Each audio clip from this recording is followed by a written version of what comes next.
Do we have to? Yeah. Yes, we do. All right. Look, nests. So melanocytic, right?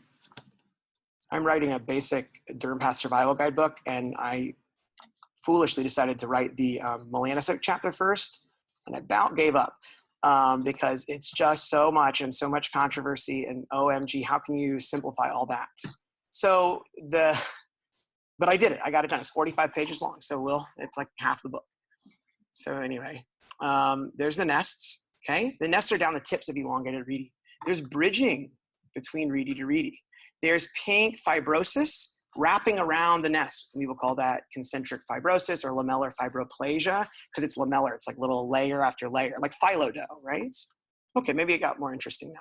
And then lymphocytes and pigment, oftentimes underneath. This is kind of the body's way of responding against the melanocytic lesion as it grows, okay?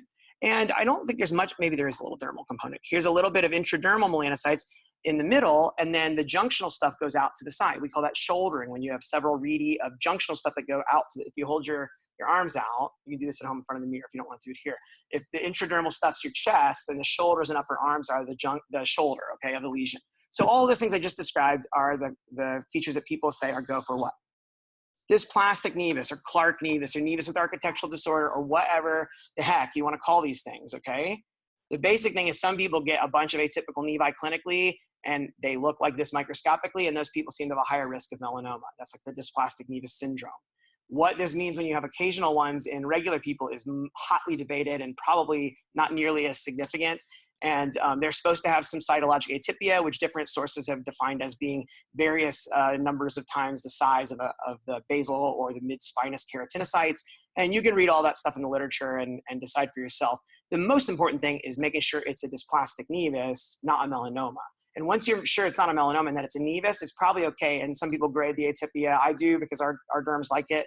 I'm not convinced that it is meaningful or that it's even reliable, but that's how I was trained and that's how most people around me practice. And I would rather be pragmatic in the name of patient care than be semantically pure. But a lot of you argue that these are not probably true dysplasia in the sense that they'll evolve into cancer. Most of them probably will not evolve into melanoma. I see melanomas grow out of regular nevi more often actually than dysplastic nevi. So in my experience, but I still do use the term dysplastic nevus and I do provide a grade, but you can, I think the advice I give to my fellows is when you go into practice, don't be all dogmatic and say, well, Dr. Gardner said, who cares? Just find out what your derm's like and what your group does. And unless it's totally abhorrent to you on a moral level, try to adapt to the language that's spoken by the people taking care of the patients. And if you can speak the language that they speak and get good patient care across, I think that's more important than being super meticulously accurate about what exact name you want for scientific purposes. That's just my approach. And you can take it or leave it.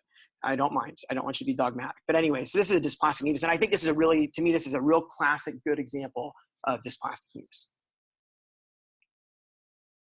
In my chapter, I start with psi ...